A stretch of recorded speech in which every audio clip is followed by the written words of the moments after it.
Hello friends, welcome to my channel Chandrika lifestyle. तो आजও আমরা বেরিয়ে পড়েছি একটু ঘুরু করতে। তো তোমরা দেখতেই পাচ্ছ এখন আমরা আছি দ্বিতীয় হুগলি সেতু ব্রিজে। তো আজ আমরা যাচ্ছি কলকাতার এক টুকরো মিনি জাপান ফরেস্টে, যেটা রয়েছে ইকো পার্কের গেট নাম্বার 1-এ। তো চলো গিয়ে সেখানে দেখা হচ্ছে।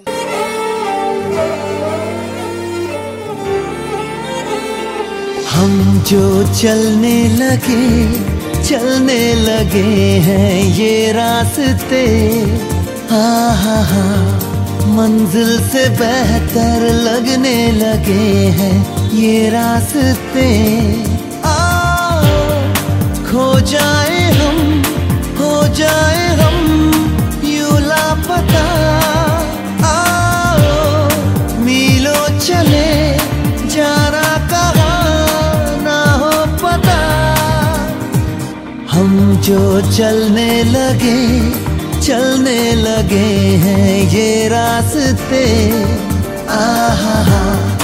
मंजिल से बेहतर लगने लगे हैं ये रास्ते।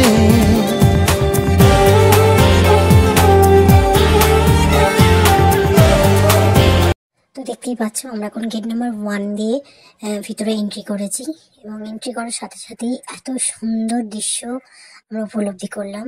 কি দারুণ লাগছে লেকটি দেখতে, দেখুন। আর সেদিনের ওয়েদার অসম্ভব সুন্দর ছিল, যার কারণে চারপাশ আরো সুন্দর লাগছিল, আরো রঙিন হয়ে উঠেছিল।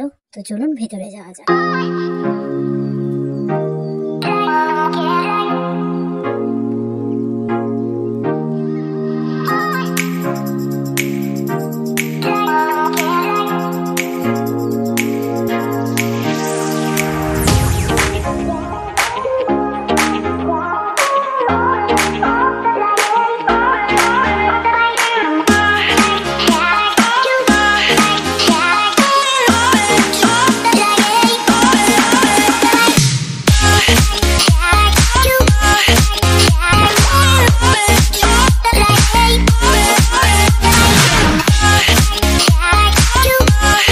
তো ভিতরটা দেখতেই পাচ্ছ কি অসম্ভব সুন্দর দেখতে লাগছে, চারপাশটা সবুজে ঘেরা গাছপালায়, একদম দারুণ পরিবেশ। তো এবার আমরা এসে গেছি মেন টেম্পলটির সামনে। তো চলো ভিতরের দিকে যাওয়া যাক।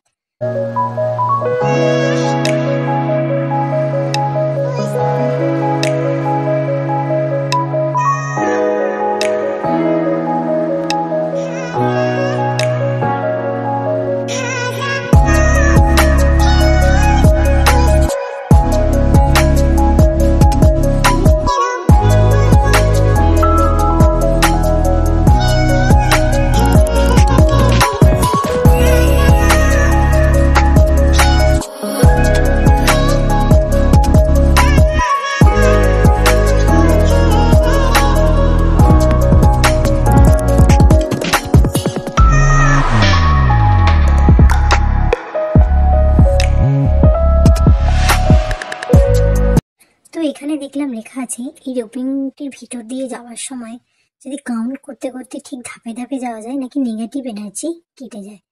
তো চলুন আমরাও কাউন্ট করতে করতে সামনের দিকে এগিয়ে যাই, এবং সামনে গিয়ে আপনাদেরকে পুরোটা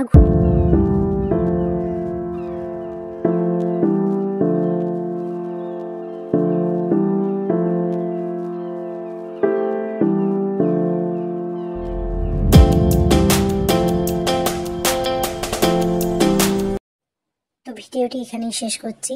আশা করি তোমাদের সকলের ভালো লাগবে। যদি ভালো লেগে থাকে অবশ্যই একটি কমেন্ট, লাইক, শেয়ার করো। দেখা হবে নেক্সট ভিডিওতে। টাটা।